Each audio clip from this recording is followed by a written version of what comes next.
Nervous system है आमर मुख्य अंग शरीर एथिरे मस्तिष्क रही यह व्यतीत मस्तिष्क सुषुम्ना कांड बा स्पाइनल कॉर्ड अच्छी तापरे सारा शरीर को विभिन्न स्नायु माने जो जाइछंती ए सब मिसिकरी आमे याकू नर्भस सिस्टम बोली कहू। नर्व कहले खाली स्नायु किंतु नर्भस सिस्टम कहले ब्रेन स्पाइनल कॉर्ड आउ स्नायु। ब्रेन है मस्तिष्क, स्पाइनल कॉर्ड है सुषुम्ना कांड जोटा मुंड ठारू मझी शिरा हाड़ भितर देकरी मलद्वार पर्यंत आसी जो विभिन्न चक्र अच्छी बोली आम शास्त्र कहुए। यह व्यतीत से बाहरी सबू स्नायु मस्तिष्क बाहरी 12 जोड़ा स्नायु आउ स्पाइन सुषुम्ना कांड बाहरी स्नायु से माने सब पाद को हाथ को सब जाती। तेणु एक भारी गोटे गुरुत्वपूर्ण अंग आमर है मस्तिष्क। तेणु ये कौन करे ना ये करे हूँ भारी गुरुत्वपूर्ण कॉम्प्लेक्स नेटवर्क ऑफ नर्व माने एकदम कॉम्प्लेक्स नेटवर्क मस्तिष्क रे अच्छी 86 बिलियन न्यूरॉन। न्यूरॉन माने नर्व कोश को न्यूरॉन कहती। आमर कोश बोली शरीर रे ट्रिलियन ट्रिलियन कोश अच्छा से 86 बिलियन कोश अच्छा मस्तिष्क रे। गोटे बिलियन है 100 कोटी। तेणु 100 को गुणिले 8600 कोटी न्यूरॉन बा नर्व सेल केवल मस्तिष्क रे अच्छा। या व्यतीत स्नायु रे भी बहुत न्यूरॉन अच्छा एवं सेमानकर सिनाप्स माने प्रत्येक नर्व सेल से माने जोड़ा होकर रही जो तार द्वारा जोड़ा हंती ताकू कहती सिनाप्स। से गोटे जगह सिनाप्स से सिनाप्स है ट्रिलियंस गोटे ट्रिलियन है लक्ष कोटी। तेणु से ट्रिलियंस ट्रिलियंस सिनाप्सेस अच्छी। तेणु आमर जो मस्तिष्क आपण आम देखुचे जो से मस्तिष्क भितर गोटे केजी ब्रेन मेटेरियल अच्छी आमर मस्तिष्क कोश सब रही तार भितर एतिकी सेल अच्छा। इमेजिन कर ये पृथ्वी को ये केते थर घूरी पार। तेणु यही जापर ये केते कॉम्प्लेक्स। या व्यतीत सुषुम्ना कांडर स्नायु पुणी साधारण गोड़ हाथर स्नायु ये सब मिसिले गोटे विशाल डिपार्टमेंट। एवं यार कौन सब कार्य ना बेसिक सर्वाइवल इनस्टिंक्ट आमको बंचे रखी। आमर निश्वास नवा आम हृत्पिंड को चलैबा आमर जहाँ जहाँ सब मुख्य कार्य आम श्वास प्रश्वास नवा सब मस्तिष्क गोटे गोटे सेंटर अच्छी से सब चले। आम देह जो अंतस्रावी ग्रंथि अच्छी सब रस बाहर कर मस्तिष्क सेंटर अच्छी। तेणु मस्तिष्क भितर सारा शरीर विभिन्न पार्ट सेंटर रही जमी बाँ हाथ गोटे सेंटर, डाण हाथ गोटे सेंटर, बुढ़ा आंगुठी गोटे सेंटर, गोड़ गोटे सेंटर। तेणु एमती मस्तिष्क जाक सारा शरीर सूक्ष्म काम एवं बेसिक सर्वाइवल काम करने से सब कार्य करुछन। या व्यतीत आमर अच्छी कॉम्प्लेक्स थॉट्स आम एत प्रकार जो भावना आणुचे क्या मारि क्या आनी ये पृथ्वी जय करी निज करी जिते जिते प्रकार कॉम्प्लेक्स थॉट सब मस्तिष्क रे तैयारी हुए। आउ पुणी आमर इमोशन आम जो नवरस आमर हस कांद लुह ड्रामार जेते जेते चरित्र इमोशन सब मस्तिष्क भितर बाहर। तापर पुणी अच्छी मेमोरी आम सब मन रखिबार शक्ति। को पिला दिने आम जो गीत बोलुले जो आहे दयामय विश्व विहारी चतुर्थ श्रेणी बोलुले एवं आम ताहाको संपूर्ण भाव में मन रखीचु। अरे बाबू श्याम घन तू गले मधुभुवन कहा मुख अनाई बंची आमर अष्टम श्रेणी चलुला तार मोर एबे भी मन अच्छी। तेणु मेमोरी गोटे एमतिया जिनस जे आमको स्वतंत्र भाव में गढ़ी तोड़ी अन्य पशु मान अलग करी। तेणु मेमोरी केमती रहे ना मेमोरी की प्रथम रखे दि जाए तापर ताको स्थिर कर दि जाए एवं मझिरे मझिरे ताको बाहर कर दिया है। मेमोरी कोड रहे ना प्रथमे हिप्पोकाम्पस रे रहे। हिप्पोकाम्पस मस्तिष्क भितर गोटे सूक्ष्म जगह जो सूक्ष्म जगार आमर सबू मेमोरी सबू कथा स्थिर हो आरंभ होकर रही था एवं परे परे ता कॉर्टेक्स ऊपर को चली आस माने मुंडर जो हाड़ तले जो अच्छी दही ताकू आम कॉर्टेक्स कहू सेरिब्रल कॉर्टेक्स से चली आसे मेमोरी। एवं मेमोरी एते जे सेतेरे सब माने कंप्यूटर भलिया काम कर सारा मस्तिष्क एवं मेमोरी से कंप्यूटर द्वारा परिचालित हो। किंतु कंप्यूटर आ मस्तिष्क भितर फरक कौन कंप्यूटर रे एनालॉग कंप्यूटर नाही एटा सब पैरेलली चलुची ये पुणी एमिति कंप्यूटर जे एथिरे एते कम माने इलेक्ट्रिक खर्च जे कहिबार नाही आम मस्तिष्क जेतिकी काम करे गोटे छोट एलईडी बल्ब 10 पावर जेतिकी खर्च करे मस्तिष्क रे सब काम करिया पे सेतिकी खर्च होय कारण सेतुर बहुत इलेक्ट्रिक कम खर्च तादरे रासायनिक प्रक्रिया रे केते केमिकल अछंती से माने मध्ये खर्च करन तेणु मस्तिष्क रे बहुत अल्प खर्च रे सब काम हो जाए तेणु गोटे 20 वाट बल्ब रे जेतिकी जळुची माने गोटे एलईडी बल्ब रे आम मस्तिष्क रे सेतिकी इलेक्ट्रिक खर्च होय तेणु आमको जदि पचरा जाए एते मस्तिष्क एते बड़ काम करुची एते मिराकुलस काम करुची एते आश्चर्य एते चमत्कार एमती कोठी कहारी मस्तिष्क नाही पृथ्वी रे ये एक स्वतंत्र मस्तिष्क मनुष्यर आ कौनसी पशु पक्षी मानको कौनसी प्राणी उद्भिद कहा पाखरे एमती मस्तिष्क नाही मनुष्य को केवल दिया आइची तेणु एई समय रे आमे प्रकृति को नतमस्तक हवा छड़ा आउ किछि नाही एवं यार जदि सामान्य खराब होए जने केते प्रकार रोग भोगिबो ता कहबा बाहुल्य बात तेणु आमर केते प्रकार मस्तिष्क रोग अच्छी ना मस्तिष्क रोग शुणिले आश्चर्य हम जो मैंने न्यूरोलॉजिस्ट अच्छी से 600 प्रकार मस्तिष्क रोग पड़ती 600 प्रकार तेणु स्नायु रोग कहले कहले किसी सूक्ष्म करे किसी बुझाए ना तेणु ये सब विभाग कराई कौन कौन विभाग ना सेरिब्रोभास्कुलर डिजीज सेरिब्रोभास्कुलर डिजीज कौन ना मस्तिष्क भितर सब धमनी जाउछन आम बेकरे गोटे कैरोटिड धमनी अच्छी से माने सब भितर को जाइकरी मस्तिष्क को सब रक्त संचालन करोची पछपटे गोटे बेसाइलर धमनी अच्छी से पछपटे बाग मस्तिष्क को जाई मस्तिष्क रे रक्त संचालन करछन से मस्तिष्क रे से धमनी गुडा करे जेते बेले रक्त जमाट बांधी जाए से गोटे प्रकार स्ट्रोक मस्तिष्क आघात रोग करे आ जेते बेले से फाटी जाइकरी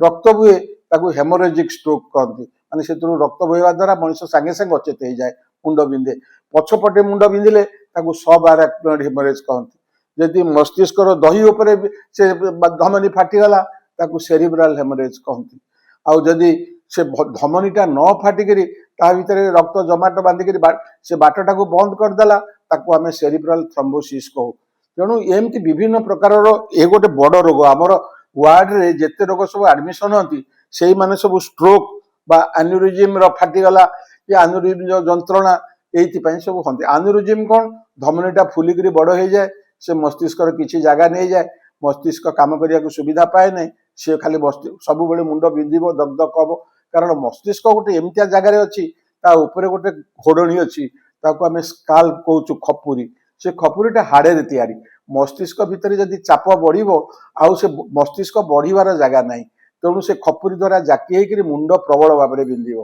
तेणु मस्तिष्क रोग रे मुंड बिंधा गोटे साधारण लक्षण जार मुंड सब बिंधिला जानव जे किसी ना किसी मस्तिष्क रोग ता भितर अच्छी या व्यतीत द्वितीय प्रकार रोग है डिजेनेरेटिव तमाने आम बुढ़ा हो गले आम मस्तिष्क बुढ़ा हो गला आमर सब जो मैंने सब सेंटर सब कही से माने बुढ़ा हो गले आमर भाविबा शक्ति कमीगला जहाँ को आम कहती वार्धक्य गोटे आल्जीमर्स रोग गोटे है पार्किंसन रोग यहाँ 60 वर्ष पर यह रोगी सब देखा जाए 80 वर्ष बेलू प्राय बहुत लोकंर आजिकल आल्जीमर्स कि पार्किंसन रोग हो आल्जीमर रोग कौन ये गोटे साहबर ना सी देखला बुढ़ा दिन रे आम मानकर सब मन रोना आम दिन बार काल किसी जापारू ना खाली पिला दिन कथा गीत बोलुचे आज कि बारे कि कथा जापारूने या कहते आल्जीमर रोग आउ गोटे पार्किंसन रोग पार्किंसन साहब देखला बुढ़ा दिन केते लोक चली पार माने पड़ी जाऊना किंतु स्लोली चलुचंती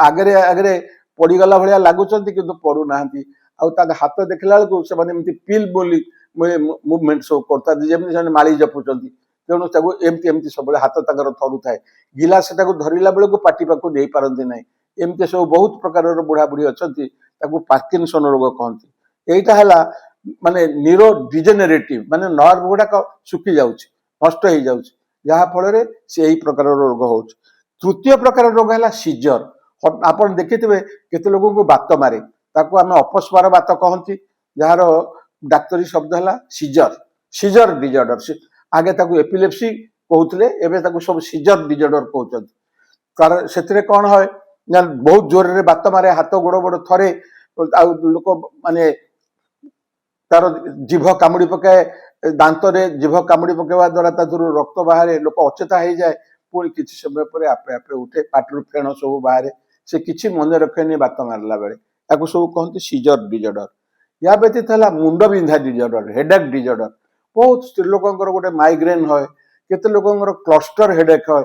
ଏ ପ୍ରକାରର ହେଡେକ୍ କ'ଣ ନା ଗୋଟେ ଫାଳିକିଆ ମୁଣ୍ଡ ବିନ୍ଧିବ, ଏମିତି ବିନ୍ଧିବ ଯେ ଯାହାକୁ ଆମେ ମାଇଗ୍ରେନ କହୁ, ସେ 3-4 ଘଣ୍ଟାଠୁ ଆରମ୍ଭ କରି 72 ଘଣ୍ଟା ଯାଇ ବି ମୁଣ୍ଡ ବିନ୍ଧୁଥିବ। ସେ ସ୍ତ୍ରୀ ଲୋକ ଗୋଟେ ଅନ୍ଧାର ଘର କରିକି ଶୋଇ ରହିବ, ତାର ମାନେ ଉଠିବାକୁ ମୋଟେ ଇଚ୍ଛା ହବନି, ଖାଇଲା ମାତ୍ରେ ବାନ୍ତି ହବ, ସେ ଖାଲି ପଡ଼ିକରି ରହିଥିବ। ଆଉ କ୍ଲଷ୍ଟର ହେଡେକ୍ କ'ଣ, ସେ ଏତେ ଜୋରରେ ବିନ୍ଧିବ ଯେ ସେ ଲୋକ ବସିପାରିବନି, ଶୋଇପାରିବନି, କିଛି କରିବନି, ବୁଲିବ ଖାଲି, ଏବଂ ତାର ମୁଣ୍ଡ ଭିତରେ ଏତେ ବିନ୍ଧିବ ସେ ଖାଲି ବାନ୍ତି କରି ପକେଇବ, ମୁଣ୍ଡକୁ ଧରିଥିବ। ତେଣୁ ଏସବୁ ସଘନ ଚିକିତ୍ସା ଦରକାର। ଆଜିକାଲି ଗୋଟେ ସୁମାଟ୍ରିପ୍ଟନ୍ ଔଷଧ ଅଛି, ତାକୁ ଇଞ୍ଜେକ୍ସନରେ ଦେଇଦେଲେ ଧଡ଼ାଙ୍କିନି ଏହାକୁ ଧରେ।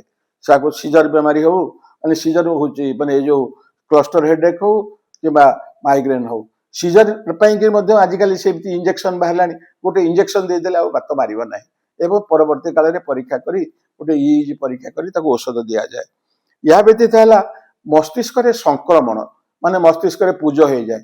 ମସ୍ତିଷ୍କ ଉପରେ ଗୋଟେ ସବୁ ପରଦା ଅଛି, ତାକୁ ମେନିଞ୍ଜେସ୍ କହନ୍ତି। 3 ପ୍ରକାର ପରଦା ଅଛି।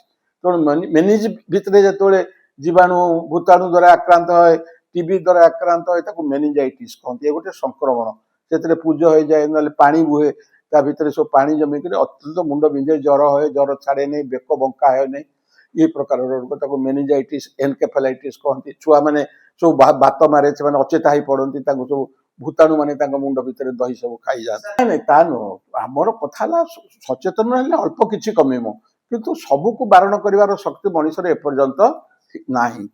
ଏହା ବ୍ୟତୀତ ତୁମେ ଯୋଉ କହୁଥିଲ ପ୍ରଥମରୁ କହୁଥିଲ ନର୍ଭ ଡିଜର୍ଡର, ମାନେ ଗୋଡ଼ ହାତ ଝିମଝିମ ହବା, ମାନେ ସବୁବେଳେ ବିନ୍ଧିବା, ପାଦରେ ଚାଲିଲେ ଯେମିତି ଜାଣିପାରିବନି ତା ଭଳିଆ ଲାଗିବ, ଏବଂ ପରବର୍ତ୍ତୀ କାଳରେ ଇଏ କବାଟ। ଗୋଟେ ହେଲା ଛୁଆଙ୍କର ନ୍ୟୁରୋଲୋଜିକାଲ ଡିଜର୍ଡର ଭାରି କମନ, ଯାହାକୁ ଆମେ କହୁ ଅଟିଜିମ୍, ଆଉ ଗୋଟେ କହୁ ଆଟେନସନ ଡେଫିସିଟ ଡିଜର୍ଡର। ଅଟିଜିମ୍ର ଗୋଟେ ପିକ୍ଚର ଆମେ ଦେଖିଥିଲେ, ଅମିର ଖାଁ କରିଥିଲେ ସେ ଫିଲ୍ମରେ, ଯେ ସାରେ ଜହାଁ ସେ ଆଚ୍ଛା ଜମିନ ପର। ଏଇ ଫିଲ୍ମରେ ଦେଖା ହେଇଥିଲା ଗୋଟେ ପିଲା ମାନେ ସ୍କୁଲରେ ପାଠ ପଢିଲା ବେଳେ ତାକୁ କିଛି ଆସୁନି, ପରବର୍ତ୍ତୀ କାଳରେ ସେ ଚିତ୍ର କରି ପୃଥିବୀର ପ୍ରସିଦ୍ଧ ଚିତ୍ରକର ହେଇଗଲା। ତେଣୁ ମଣିଷର ବହୁତ ଗୁଣ ଅଛି, ଅଟିଜିମ୍ ସେଇ ପ୍ରକାରର ଗୋଟେ ଗୁଣ। ତେଣୁ ପିଲାମାନଙ୍କର ଯାହାର ଅଟିଜିମ୍ ଅଛି, ତାକୁ ଯଦି ଆମେ ପ୍ରଥମ ଅବସ୍ଥାରୁ ଚିହ୍ନିବା, ସେ ପିଲାକୁ ଅକାରଣରେ ସବୁ ପାଠ ନ ପଢ଼େଇ ସେ ଯୋଉ ପାଠ ପଢ଼ିବାକୁ ଚାହୁଁଛି ତାକୁ ସେଇ ପାଠ ପଢ଼େଇଲେ ସେ ବହୁତ ଉନ୍ନତି କରି ଜୀବନରେ ମାନେ ବହୁତ ସକ୍ଷମ ହେଇକରି ବହୁତ ଉଦ୍ଭାବନ କରନ୍ତି। ତାର ବଡ଼ ମାନେ ଉଦାହରଣ ହେଲେ ଏଡିସନ୍। ସେ ଯେତେ ପ୍ୟାଟେଣ୍ଟ କରିଛନ୍ତି ଉଦ୍ଭାବନ କରି, ପୃଥିବୀରେ ଏପର୍ଯ୍ୟନ୍ତ ସେତେ କେହି କରିପାରିନାହାନ୍ତି। ସେ ଇଲେକ୍ଟ୍ରିସିଟିର ସାର୍ବଜନୀନ ବ୍ୟବହାର କରିଛନ୍ତି, ଇଲେକ୍ଟ୍ରିସିଟି ବଲ୍ବ ତିଆରି କରିଛନ୍ତି। ତାଙ୍କର ଏତେ ବୁଦ୍ଧି ଯେ ଇଲେକ୍ଟ୍ରିକ ବଲ୍ବରେ ଯୋଉ ଫିଲାମେଣ୍ଟ ଲାଗେ ସେ ସବୁବେଳେ ପୋଡ଼ିଯାଏ, ଭାଙ୍ଗିଯାଏ। ତାକୁ 1400 ଥର ସେ ଟେଷ୍ଟ କରିକି ଦେଖିଲେ ଟଙ୍ଗଷ୍ଟନ ଫିଲାମେଣ୍ଟ ହିଁ କେବଳ ଧରିବ, ନହେଲେ ଆଉ କେହି ଧରିବେ ନାହିଁ। ତେଣୁ ଅଟିଷ୍ଟିକ ଲୋକମାନେ ବହୁତ ସମୟରେ କେତେ ବଡ଼ ବଡ଼ ହୁଅନ୍ତି, ଏଡିସନ୍ ହେଉଛନ୍ତି ତାର ଗୋଟେ ବଡ଼ ଉଦାହରଣ, ଟମାସ ଏଡିସନ୍। ତେଣୁ ଏଇ ସବୁ ହେଲା ନ୍ୟୁରୋଲୋଜିର ପ୍ରକାର ଭେଦ। ତେଣୁ ଯୋଉମାନଙ୍କର ଆମର କିନ୍ତୁ ଯାହାକୁ ଆମେ ଯୋଉ କହୁ ଗୋଡ଼ ବିନ୍ଧିଲା, ହାତ ବିନ୍ଧିଲା, ବେକମୂଳ ବିନ୍ଧିଲା, ମୁଣ୍ଡ ବିନ୍ଧିଲା, ଦେହ ହାତ ସବୁବେଳେ ଦୁର୍ବଳ ଲାଗିଲା, ଚାଲିବାକୁ କଷ୍ଟ ହେଲା, ରାତିରେ ଶୋଇଲା ବେଳକୁ ଗୋଡ଼ ଘୋଳି ହେଲା ଏବଂ ଗୋଡ଼ ବାଡ଼େଇବାକୁ ଇଚ୍ଛା ହେଲା, ଆଉ ଗୋଡ଼ ନ ମୋଡ଼ିଲେ ତାକୁ ନିଦ ହେଲା ନାହିଁ, ଆଉ ତାର ବେଳେ ବେଳେ ଗୋଡ଼ଟା ଟିଙ୍ଗ ଟିଙ୍ଗ ଟିଙ୍ଗ ଟିଙ୍ଗ ଏମିତି କଷ୍ଟ ହବ, ଛୁଞ୍ଚି ଫୁଟେଇଲା ଭଳିଆ ଲାଗିବ, ୟାକୁ କହୁଛନ୍ତି ନ୍ୟୁରାଇଟିସ୍। ଏଟା ନର୍ଭର ରୋଗ, ଏଟା ଗୋଡ଼ର ହାତର ସବୁ ହୁଏ, କିନ୍ତୁ ବେଶୀ ଗୋଡ଼ରେ ହୁଏ।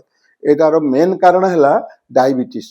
ଡାଇବିଟିସ୍ ଯଦି କଣ୍ଟ୍ରୋଲ ନ ହେବ, ଆମର ସାଧାରଣତଃ ଡାଇବିଟିସ୍ରେ ଆମେ ପରୀକ୍ଷା କରି ରକ୍ତର ସୁଗାରଟା 100ରୁ ରହିବା କଥା ଖାଲି ପେଟରେ, ଆଉ 120 126ରୁ ଭିତରେ ରହିବା କଥା ଖାଇସାରିଲା ପରେ। ଯେତେବେଳେ ଏଇ 126ରୁ ଟପିଯାଏ, ଆମେ ତାର ଡାଇବିଟିସ୍ ଅଛି ବୋଲି କହୁ। କରିବା ନା ରକ୍ଷା ପାଇବାର ଏକମାତ୍ର ଉପାୟ ହେଲା ଜୀବନଶୈଳୀ। ତେଣୁ ନର୍ଭ ଡିଜିଜରୁ ରକ୍ଷା ପାଇବା ପାଇଁ ହେଲେ ଆମର ଜୀବନଶୈଳୀ, ମୁଁ ଆଗରୁ ସବୁବେଳେ ଯାହା କହିଛି ନର୍ଭ ସିଷ୍ଟମ ପାଇଁ ମଧ୍ୟ ତାହା। ସକାଳୁ ଉଠିବା, ଆଉ ବ୍ୟାୟାମ କରିବା, ଯୋଗ ପ୍ରାଣାୟାମ କରିବା, ସୁଷମ ଖାଦ୍ୟ ଖାଇବା ଏବଂ ନିୟମ ରୁଟିନ ଅନୁସାରେ କାର୍ଯ୍ୟ କରିବା, ଏବଂ ଯୋଉ ସବୁ ରୋଗ ଅଛି ତାକୁ ସବୁ ଆୟତ୍ତରେ ରଖିବା। ଷ୍ଟ୍ରୋକ୍ କମେଇବା ପାଇଁ ଆମେ ବ୍ଲଡ ପ୍ରେସରକୁ ଆୟତ୍ତ କରିବା, 120ରେ 80 ରଖିବା।